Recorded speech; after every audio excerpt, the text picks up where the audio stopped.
معايا هنا كريمة ألفا. أنا أول مرة استخدم النوع ده فهجربه، لأن ريتش المتحدة بقى غالي جدا. بس في ناس كتير بتشكر في النوع ده، مكتوب عليها ألفا. مش عارفة الكيلو كان تقريبا ب285 295، غالي جدا. فأنا جبت نص كيلو، وجبت باستري كريم برضه عشان بطعم الكريمة بيه، واحط عليها بقى سواء جناش شوكولاتة اللي احنا هنعمله. وجبت اللي هو سما دي، الواحد ب25 جنيه. أنا كنت بجيب اللي هي نص الباكت الكبير، يلا اللي هو 2 كيلو ونص ده، بس يلا خير الحمد لله. ومعايا فانيليا، هحط برضو عليها رشة فانيليا. هاخد من نص كيلو ده كوباية. في الصيف بنحط الكريمة كوباية كريمة عليها كوباية مية، لأن في الصيف الكريمة بتبقى سايلة شوية، بتبقى عايزة السوائل، بتبقى خفيفة. انما في الشتاء بنحط من كوباية ونص كوبايتين الا ربع. فاحنا هنجرب مع بعض كده، واحط كوباية الكريمة، واحط برضو بالتدريج كوباية مية الاول. النص التاني ده هنزود واحدة واحدة، لان زي ما قلت لكم اول مرة استعمل ال- النوع ده من الكريمة، فبرضو عشان ايه ما نخسرش كتير. انا حطيت هنا كوبايه كامله هي كريمه زي ما انتم شايفين لحد فوق خالص.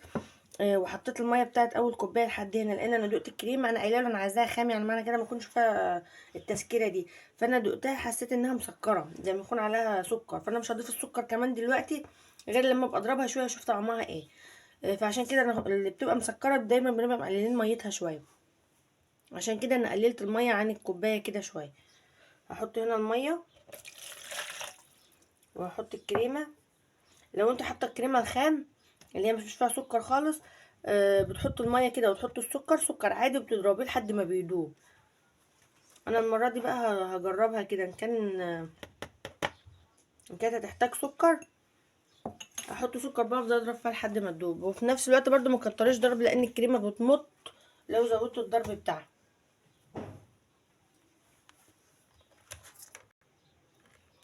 هضرب بقى بالمضرب وارجع لكم عشان صوت المضرب. انا ضربتها ضربه بسيطه كده بس لحد ما اتشربت الميه، فهحط برضو ربع كوبايه ميه برضو، وهضيف حوالي معلقتين سكر، لان انا هحط معلقه باستري كريم. هي فيها تقريبا طلع فيها سكر، بس السكر بتاعها خفيف. هضيف معلقتين، انا ببقى اضيف 3 معالق سكر لكوبايه الكريمه. بس انا هضيف دلوقتي بقى معلقه باستري كريم، لان الكوبايه بضيف عليها معلقه واحده باستري كريم اهو بطعم الكريمه. وهضيف عليها 3 معالق سكر، معلقتين سكر. وبرده ما تنسوش ان انتوا هتسقوا الكيكه بتاعتكم برضو بسيرب ميه على سكر برضو، فانتوا ما تسكروش الدنيا قوي برضو. انتوا ممكن تضربوا دلوقتي، لو حسيتوا انها محتاجه سكر تضيفوا معلقه كمان، يعني بالتدريج لحد ما تظبطوا. يعني لو انتوا اول مره تستخدموا من الكريمه زي ما انا مستخدماها كده. انما الكريمه اللي هي المتحده انا كنت بحط على الكوبايه 3 معالق سكر، ما كانش بيجي فيها التسكيره ده خالص. هنا هضيف، هنا انا صبيت نص كوبايه ميه اهو، هضيف نصها، يبقى انا كده اعتبر ضفت نصها اهو. يعني انا حطيتها اهو، ضفت ربع الكوبايه، الربع ده يعتبر هو بقيت الكوبايه من هنا زي ما انا كنت موريكم في الاول، يعني كده يعتبر انا حاطه كوبايه كامله. كده انا ضفت كوبايه ونص بالظبط اهي من معيار الكوبايه. وحطيت معلقتين باستري كريم، وحطيت 3 معالق سكر عادي من بتاع الشاي العادي. وضربتهم اهو، ما شاء الله شايفين التقل بتاعها. لو هتركنيها في التلاجة شوية لحد ما تخلصي حاجة بقى، مثلا بتعملي بجليسة في تورتايه ولا مش عارفه ايه، وتبقى منك شويه، هتركنيها في التلاجة قبل ما تستخدميها، بس بتضربها بس بالسباتيولا بس كده عشان الهواء اللي فيها يطلع. بس انا هستخدمها دلوقتي. انا هعملها، هعمل اللي هو بالفانيليا دلوقتي، بالشوكولاته في الاخر هبقى ازود عليه بقى جناش شوكولاته، تزودي عليه شوكولاته خام بودر، بس الاحسن انك تزودي جناش شوكولاته، او لو عندك نوتيلا بتبقى تدي طعم احسن ما تزودي عليها الكاكاو الخام ده. هنعمل مع بعض الجناش. الربع كيلو عشان نبقى متفقين، الربع كيلو في الشوكولاته بتاخد نص كوبايه ميه، نص كوبايه مج من دي ميه على معلقتين كبار من بتوع الاكل، كريم شانتيه خام، معلقتين كبار زي دي، ده مكان الكريمه. هحط هنا دلوقتي، انا معايا هنا اللي هو سمك ده 200 جرام، يعني اقل من ربع كيلو.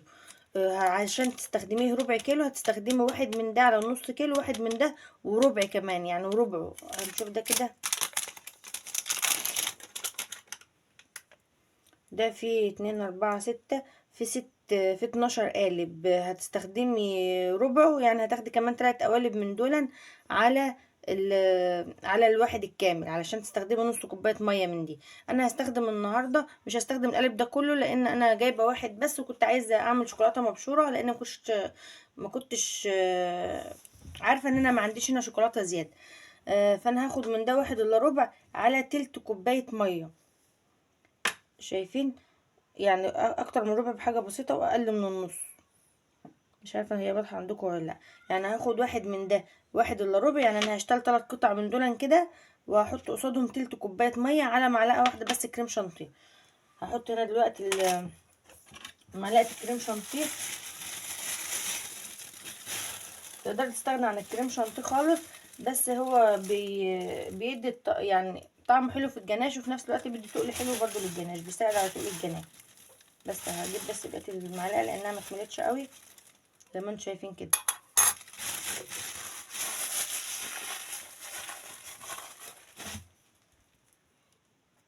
واحط ده تلت كوبايه ميه، هي يعني النص هيبقى لحد هنا كده، هي تحت النص بشويه، هي هحطها هنا كده. لازم تدوبوهم كويس جدا قبل ما تحطوهم على النار، وانت حطاهم على النار هتحطوهم على نار هاديه جدا لحد ما الميه دي تغلي. وايدك هتبقى فيها برضو بعد ما تحط الشوكولاته، ما تشتريش ايدك من عليها ابدا. هدوبها كده بالمضرب وارجع لكم. خلاص هنا دوبتها بالمضرب اهون. هحطها على النار بقى لحد ما تغلي، وعلى نار هاديه خالص، عشان الكريمه، عشان الكريمه ما تتلسعش. لو ما عندكيش كريمه وعايزه تعمليها بميه بس ساده كده اعمليها. عايزه، انا بشوف ناس كتير بتعملها بميه، بس انا صراحه ما جربتهاش اللي هي ميه من غير الكريمه دي.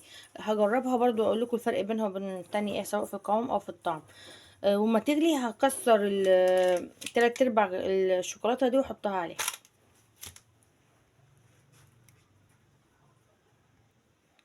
هنا الميه غليت اهي. هضيف عليها بقى الشوكولاته دي وارجعها تاني على نار هاديه خالص.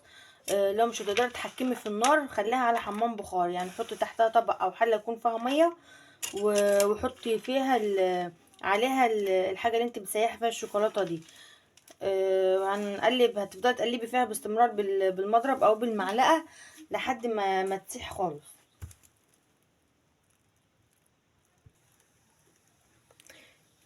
شايفين هنا كده انا عملته دوبته اهو، بس حاسه انه تقيل جدا، فانا غليت حوالي معلقه ميه او معلقتين ميه كده على النار، وهرجع ده على النار تاني وازودهم بالتدريج. هو كده كده مجرد ما هيبرد هيتقل تاني شويه. شايفين التقل بتاعه ده اللي اعطيه ليه الكريم شانتيه، لو انت عاملاه بميه هيبقى اخف من كده، مش هيحتاج بقى المعلقتين اللي انا هحطهم. فهحطهم وارجع لهم.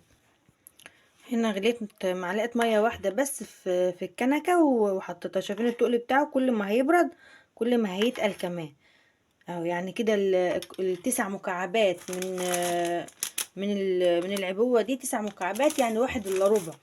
عليهم تلت كوباية بس، تلت كوباية مليان بضمير كده، او تلت كوباية وحط عليه معلقة كمان من بتاعة الاكل اللي زي دي كده. بس ابدأي الاول بالتلت كوبايه، حسيت ان هو تقيل وراح غاليه معلقه واحده بس وحطها عليه. ما لقيتيه كويس يعني يناسبك، سيبيه. خف منك لا قدر الله كده، يعني انت مثلا عملتيه كده ولقيت التقل ده ما هوش عاجبك بعد ما برد. روح حطها على حمام بخار في الحاجه اللي انت مسيحاها فيها زي ما هي كده، وحطي مكعب شوكولاته وروح حطاه فيه وقلبيه. دلوقتي بقى هحط عليه معلقه او نص معلقه زيت صغيره عشان تدوله اللمعه بتاع الجناش. معلش الكاميرا كانت هتقع، التليفون كان هيقع. نص معلقه صغيره اهي برضو عشان ما تديش طعم، وفي نفس الوقت تبقى عاطيه لمعه. هرجعه على النار بس ياخد تقليبه بس على النار كده، عشان الزيت طعمه ما بقاش باين في قلب الجناش. الورق الترانسفير اللي انت بتسيحيه، الشوكولاته بتسيحيها عشان ترانسفير، بتسيحيها زي ما انت حطاها كده، بتحطيها على النار في قلب الطاسه زي دي كده، من غير ميه ومن غير اي حاجه، بتحط تحتها حمام مائي وما بتضيفيش عليها زيت. يعني كمية الشوكولاتة اللي انت عايزاها بقى الترانسفير. بتستخدميها بتجمد بقى علشان معلهاش زيت، ومعلهاش ميه، فبتجمد في الترانسفير، بتطلع الرسمه اللي في الورقه بتاع الترانسفير. لو انت حاطه عليها زيت ما بتشتلش الرسمه كلها من الورقه. هتجمد وهترجع شوكولاته تاني جامده في قلب البتاع الحله او الطاسه انت بتسيحي فيها. المره الجايه برضو هتحطها على حمام بخار وتستعمليها. شايفين كل ما بتبرد بتتقل اهي، شايفين؟ وطالما مغطيه مغطيه المعلقه كده اهي، يبقى هي كده التقل بتاعها كويس. وكل ما هتبرد هتتقل. ما بتستخدمهاش طبعا سخنه كده عشان ما تسيحش الكريمه، بسيبها لما تهدى خالص وتبقى فتره خالص زي دمع العين كده، وبعدين تصبها على الكريمه. سواء بقى هتعمليها على تضربها في الكريمه، سواء تعملي بها ال الدربات اللي على الكيكايه، او سواء بقى هتغطي بها الكيكايه نفسها. لازم تكون بارده خالص زي دمع العين. كل شويه قلبي فيها كده. لو لقيتي فيها تكتلات صفيها بمصفى عاديه زي اللي انت بتعملي بيها اليانسون، او اي مصفى بتصفي بيها اللي هي الصغيره اللي خالص دي، الخروم بتاعتها ضيق. ما لقيتيش فيها تكتلات زي دي كده، ما تصفيهاش، سيبها زي ما هي كده.